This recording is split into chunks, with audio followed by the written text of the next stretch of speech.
In regard to Meta, I'm not sure what the fundamentals are. I think the main problems of Meta are not born of fundamentals.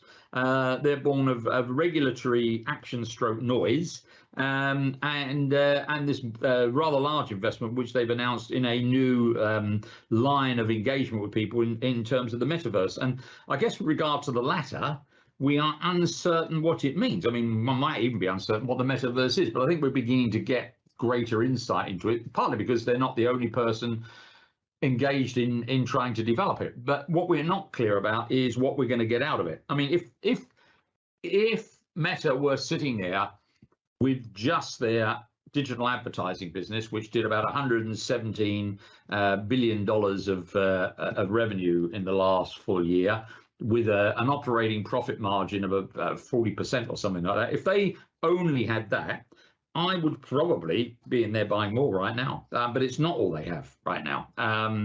They've got this other investment which we've got to try and weigh in the balance, which wasn't part of what we bought into in the first place.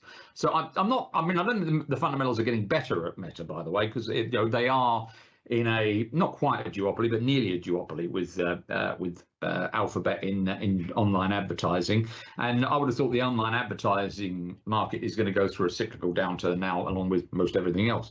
So it's not the fundamentals are terrific, but I don't think they're particularly bad. We'll let you know when we get some figures out of them.